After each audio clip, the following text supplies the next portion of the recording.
Voilà, c'est ce qui explique l'essor de ce secteur. Les emplois dans ce secteur ont doublé en un peu plus de 5 ans, là, entre 2016 et 2022.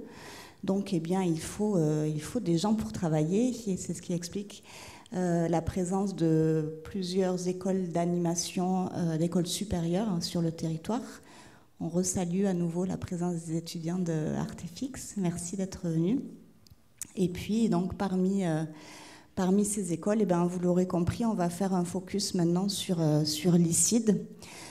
Pour vous en dire 2 mots, donc l'ICID, en fait, c'est une antenne de l'Université Toulouse-Jean Jaurès à Montauban. Donc, c'est un master, donc un cursus universitaire public, le seul en France qui est spécialisé sur le cinéma d'animation. Et c'est une formation en fait qui propose aux étudiants de travailler sur des méthodes à la fois traditionnelles, à la fois contemporaines, sur les hybridations possibles, qui est vraiment très axée sur l'expérimentation et qui pour ça met à disposition des étudiants des outils aussi à la fois très manuels et technologiques. Donc c'est un espèce d'endroit où il y a un atelier teinture, un four à céramique, un atelier de construction bois, un labo photo. Prochainement, il y aura un studio d'étalonnage, il y aura un studio d'immersion, un studio son. Il y a des travaux actuellement.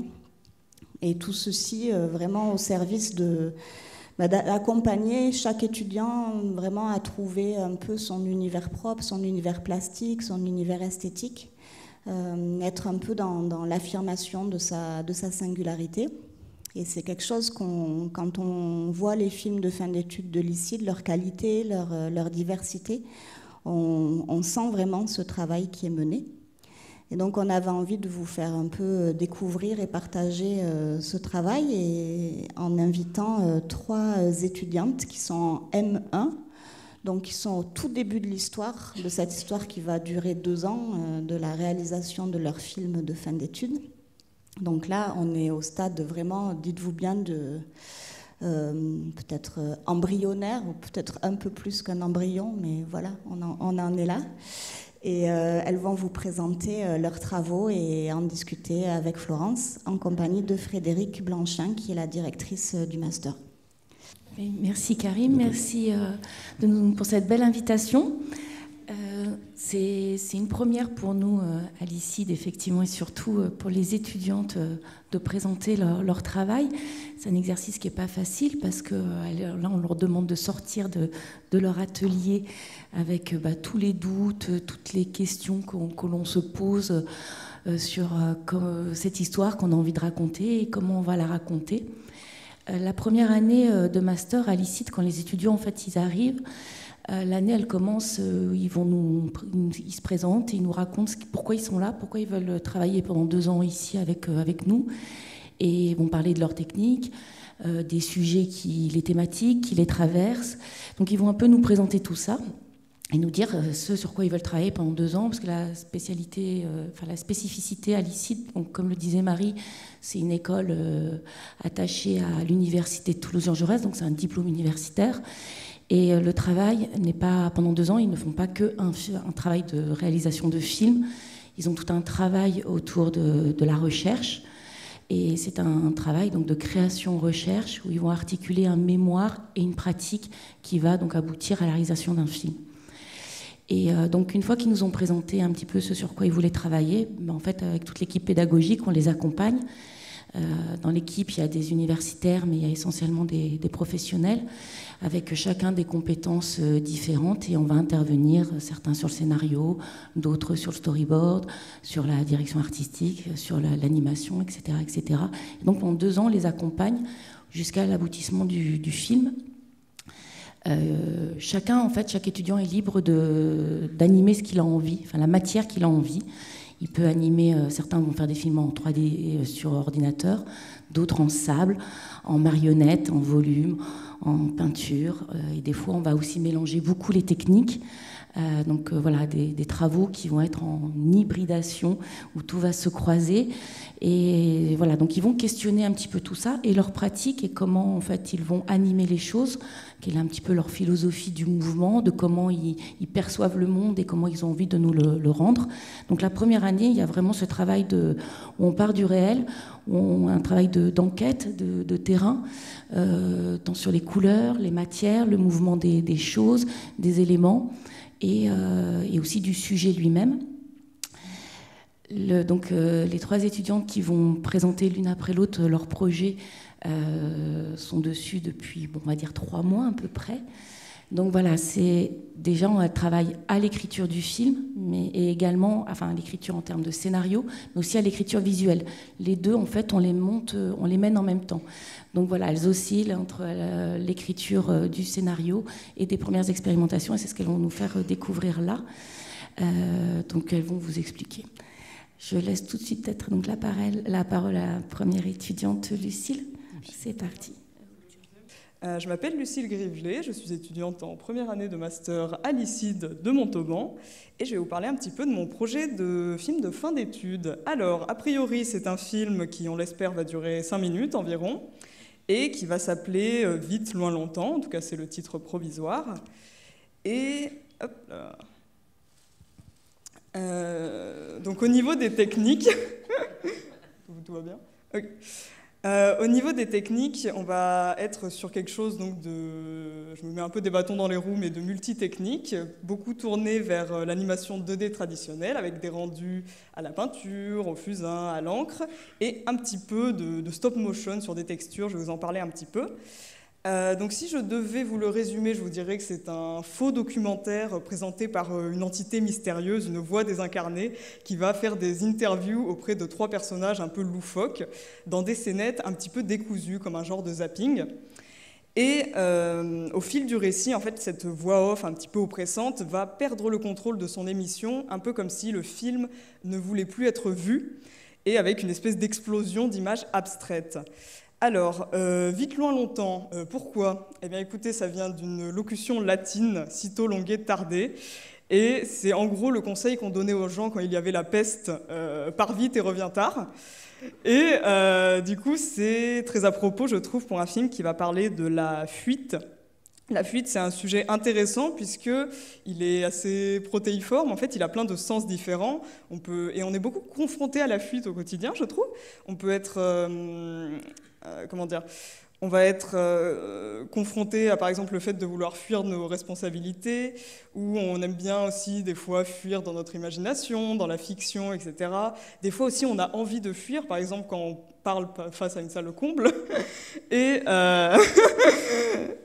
ce qui est aussi intéressant, c'est qu'avec la fuite, on a une contradiction, c'est-à-dire que c'est connoté négativement, vu que c'est associé à la lâcheté. Mais d'un autre côté, la fuite, on l'a vu avec la traversée, ça peut nous sauver la vie.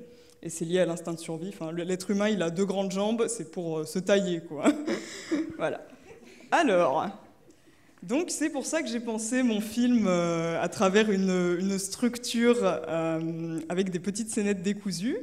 En fait, chaque personnage interviewé va représenter un type de fuite et va être contenu dans son univers visuel et avec sa technique dédiée.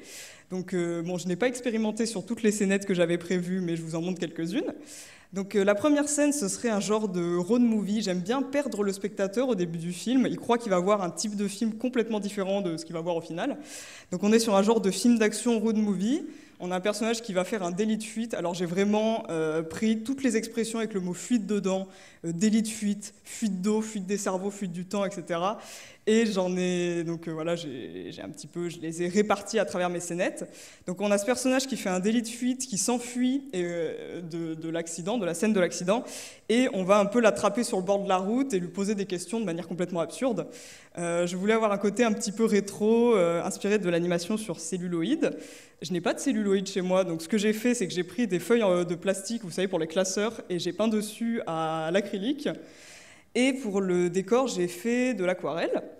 Je m'inspire un petit peu de la démarche d'un réalisateur hongrois, dont je vais écorcher le nom, György Kovácsnai, qui était donc un peintre et un animateur, qui a fait un film qui m'a retourné le cerveau, qui s'appelle Bubble Bath.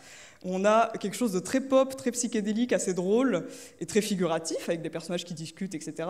Mais on va avoir des choses très plastiques et beaucoup de superpositions. Par exemple, à un moment dans le film, il pleut, et ben, sur la première plaque du multiplane, il va mettre des gouttes d'eau. Et je trouvais ça très intéressant, donc je m'en inspire un petit peu. Et ce principe de superposition, il va arriver beaucoup dans le film. Alors, une autre scénette, j'avais un petit peu envie de représenter le fait de se sentir... parce que quand on fuit quelque chose, quand on a envie de fuir, on est enfermé. Donc, ce sentiment un petit peu d'enfermement dans sa peau et dans sa vie. Donc, j'ai décidé de faire cette petite scénette avec cette jeune fille à tête de chien qui a une fuite chez elle. Je vous l'avais dit, les expressions avec la fuite, etc. Et en fait, on se rend compte que cette fuite, elle est un peu déprimée, et en fait, elle va fuir, sa déprime, elle va fuir par ses yeux, et c'est voilà, une espèce de représentation de l'enfermement et de l'envie de s'échapper. Donc cette personne, elle va s'échapper beaucoup dans le virtuel. Et donc, au niveau de la technique, j'ai choisi de faire de la rotoscopie avec un rendu traditionnel, quand même. Et donc là, c'est moi, j'avais personne d'autre sous la main, donc je me suis filmée, j'ai rotoscopé, et je lui ai ajouté cette tête de chien, parce que pour moi, le chien, enfin surtout, vous savez, ces espèces de chiens avec le museau écrasé, ils ont un visage très triste, et pour moi, le chien, ça représente vraiment la soumission, enfin c'est l'animal qui subit les circonstances.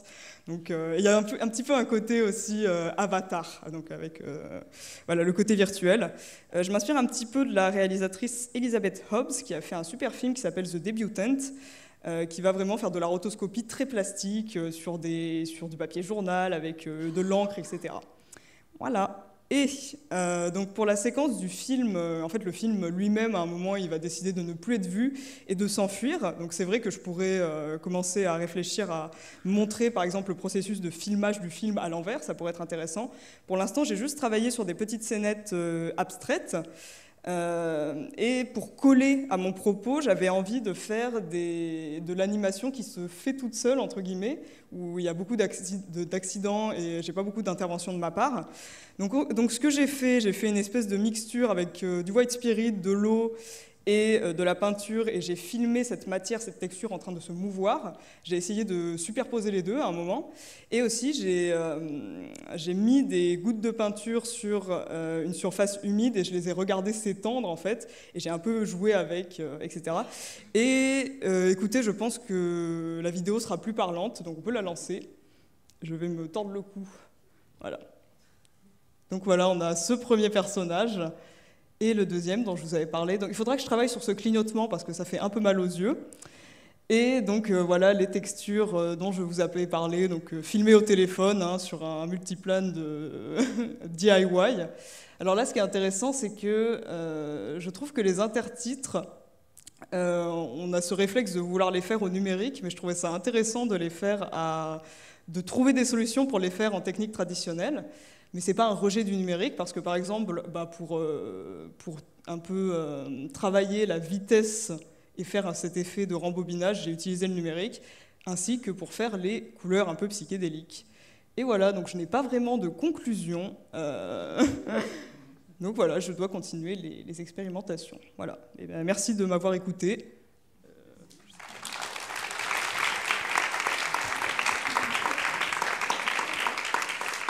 Je ne sais pas comment. Est-ce que tu veux dire quelque chose tout de suite ou à la fin C'est difficile de réagir à chaud comme ça sur un travail, mais bravo, non, ça. Je pense que le projet est bien parti. J'ai ma casquette de prof, là, ça fait longtemps que j'avais laissé, ça fait longtemps maintenant que je réagis plus trop à des... Mais non, le projet me semble cohérent là sur le départ d'un projet. Peut-être que... Ouais, je dirais peut-être que c'est peut-être pas forcément la peine de trop compliquer les choses, parce qu'en fait, quand on voit tes images, peut-être qu'elles parlent d'elles-mêmes sur les délits de fuite, les délits, et que je sais pas dans quelle mesure... Enfin bon, mais je sais pas dans quelle mesure la personne qui interviewe, etc., si tu as vraiment besoin de ça, je sais pas. Est-ce que tu as besoin de ce fil-là pour relier les histoires, ou bien ça peut juste s'articuler par elle-même. Bon, a priori, voilà, c'est ce que je dirais pour l'instant sur le projet, de ne pas trop le compliquer, en fait, parce qu'il y a des tas de choses qui parleront d'elles-mêmes. Donc peut-être de faire confiance, effectivement, aux images que tu vas créer, quoi. aller vers plus de lâcher prise dans Oui, le oui. geste de l'animation aussi. Oui, et dans le scénario, quoi, tu vois, Ouais. de pas forcément, surtout que tu vas avoir Structure, peut-être oui. des expérimentations et que tu n'as peut-être pas besoin voilà, de travailler peut-être plus les images que le scénario, D'accord. pour qu'il y ait des choses qui naissent de ça, quoi. Oui, moi c'est Clara Carofé. Je suis aussi du coup en étudiante en M1 à l'ICID. Et moi, pour mon projet de film de fin d'études, j'ai décidé de réaliser un documentaire animé basé sur des témoignages. Et ce documentaire animé va parler de la maladie de Parkinson et de son traitement par le tango. Donc pour expliquer un peu plus, la maladie de Parkinson, c'est une maladie neurodégénérative qui apporte aux malades des troubles moteurs. Donc on connaît forcément les tremblements, mais c'est aussi une raideur ou des lenteurs dans les mouvements ou même des blocages. Et le tango peut servir donc comme thérapie de cette maladie, notamment parce que c'est une danse de bal, une danse à deux, et qui s'appuie beaucoup sur la marche et sur le travail des appuis. Et ça aide le malade à travailler sur son équilibre et sur reprendre le mouvement et se remettre à marcher plus librement. Donc moi j'ai travaillé sur le tango, sur la maladie de Parkinson, c'est ce qui m'intéressait au début. J'ai fait un premier film sur la maladie d'Alzheimer et sur les aidants de malades d'Alzheimer et j'ai envie de travailler donc sur la maladie de Parkinson. Et c'est en creusant un peu plus que je suis tombée sur le tango. Et je me suis dit que c'était très intéressant. Ça m'intéressait notamment sur le travail du corps et de voir comment, avec la danse, on peut libérer un corps qui a du mal à bouger comme il veut. Et ce qui m'intéressait aussi, c'était de voir pour eux, c'était quoi la maladie et c'était quoi la danse pour eux, à quoi ça les aidait. Et comment elles peuvent les aider à reprendre le contrôle de leur corps. Donc moi, je travaille avec des témoignages qui sont tirés d'une association qui s'appelle Couleur Tango à Montauban, qui justement travaille avec des malades de Parkinson. Et voilà, mon but c'est de faire un film, pour le moment il s'appelle Pas à Pas. Il durera environ 5 minutes et ce serait de travailler plutôt en animation traditionnelle, stop motion ou sur un titre. Donc voilà, j'ai fait des premières expérimentations. Donc ça c'est des expérimentations qui ne sont pas encore animées. C'était un premier recherche parce que ce qui m'intéresse c'est de travailler sur les sensations et les émotions. Et je voulais avoir une première approche plutôt abstraite en travaillant avec des motifs, voir comment on peut représenter quelque chose qu'on ne voit pas, donc des sensations, des sentiments à travers des motifs, des formes, des textures. Après j'ai travaillé sur une deuxième approche plus sur le corps et sur la danse, voir donc à partir de captations vidéo ou de photos, comment on peut amener le mouvement de la danse soit avec des expérimentations donc, traditionnelles, plutôt image par image sur feuille d'animation. Donc là, c'est des premières expérimentations en crayon de couleur et feutre que j'ai retouché après au numérique. Et après, je me suis lancée donc, dans de la craie grasse et de la peinture à huile sur verre.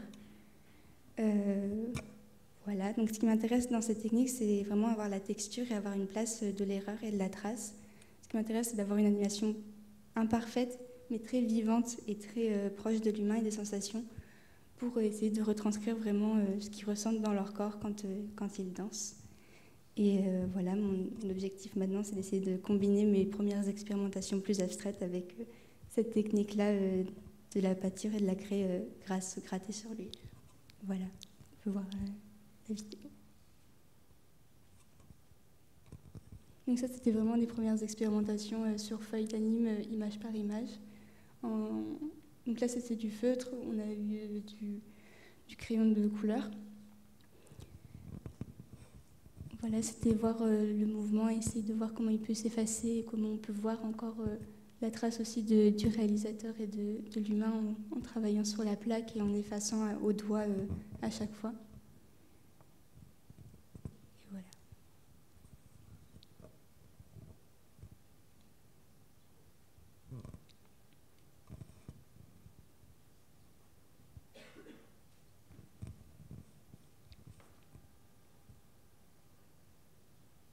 Bravo. Merci.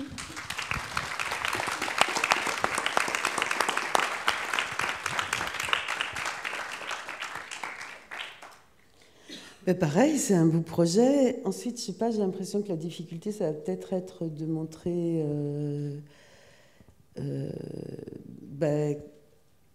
ça, en fait, comment comment la danse agit sur la maladie de Parkinson, parce que voilà, mais c'est vachement intéressant effectivement de travailler le mouvement en animation, mais avec cette difficulté-là, je pense, de montrer ce passage difficile de ce qui est bien fait, mal fait, enfin voilà, de tout ça, quoi.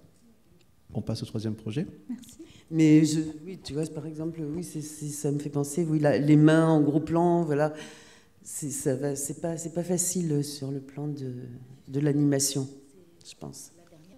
C'est des tests à partir d'une vidéo. En fait, c'est un monsieur qui a le Parkinson qui a fait une vidéo en slow motion de ses mouvements répétitifs de main, et c'était à partir de ça que j'ai travaillé pour les mains de...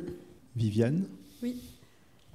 Alors, bonjour, je m'appelle Viviane Leborgne. Moi, de même, je suis en M1 à l'ICID actuellement, et je travaille sur un projet qui s'appelle Crocheter un film, qui s'articule autour de la pratique du crochet.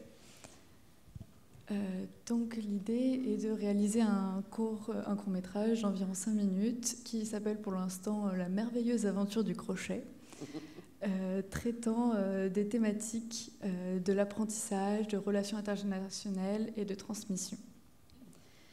Donc si je devais résumer le pitch, l'histoire est celle de Claire qui apprend à faire du crochet avec sa grand-mère, mais la couverture qu'elle est en train de crocheter prend vie et prend la fuite et va envahir le monde en quête de liberté. Et donc Claire va devoir apprendre à faire du crochet pour rafistoler sa couverture.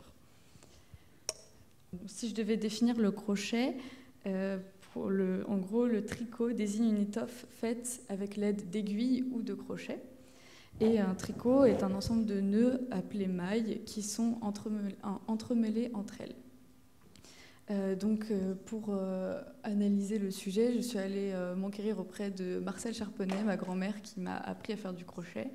Et donc j'ai pu observer un peu son univers à elle du crochet, un univers très coloré avec des magazines des années 70, avec des patrons, et puis aussi surtout observer son geste qui est très, très maîtrisé et très hypnotisant aussi un peu à regarder. Mon travail depuis cette année s'articule autour de la problématique qui est comment représenter le crochet dans l'animation. Donc j'ai commencé par une réponse très littérale qui est animer du crochet réel. Du coup j'ai commencé par exemple par cette courte animation de cette main qui est une animation en frame par frame où chaque frame est un carré de crochet que j'ai crocheté. Donc j'ai ramené quelques frames ici si vous voulez voir, qui sont très longs à faire, environ 2 heures. Mais c'était un bon test. J'ai aussi fait un peu de stop motion, de détricotage d'un petit objet fait en crochet et qui a été inversé après au montage. Et du coup, ça fait que là, par exemple, l'étoile se tricotait toute seule dans l'animation. Voilà. Et après, je me suis aussi lancée dans l'aspect très coloré et très riche visuellement qu'on peut avoir du crochet avec de la laine de partout, etc. Et du coup, j'ai fait des tests avec de la peinture et des crayons de couleur. Et je me suis amusée aussi à jouer avec des contrastes d'échelle entre le tricot ou la couverture qui devient géante et qui submerge les corps.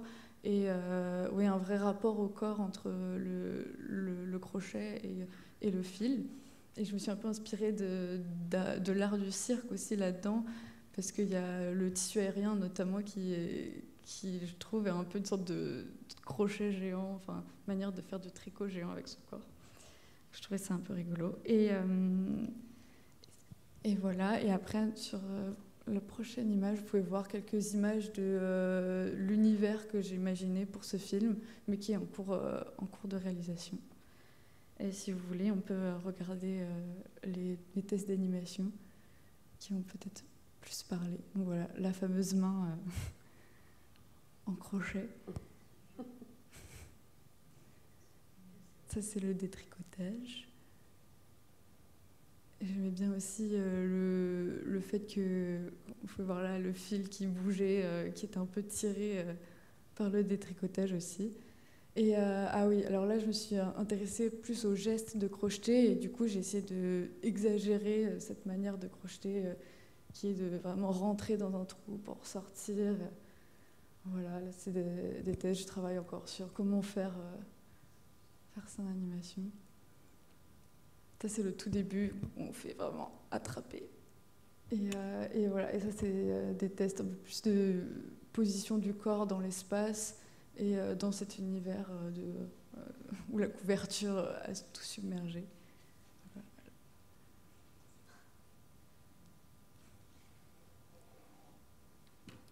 Le fil qui rencontre la lune.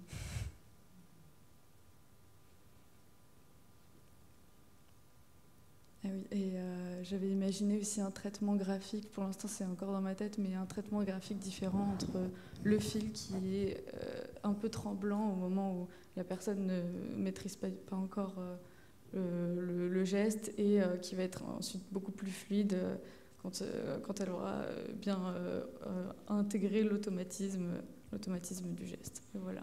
Bravo. Bravo.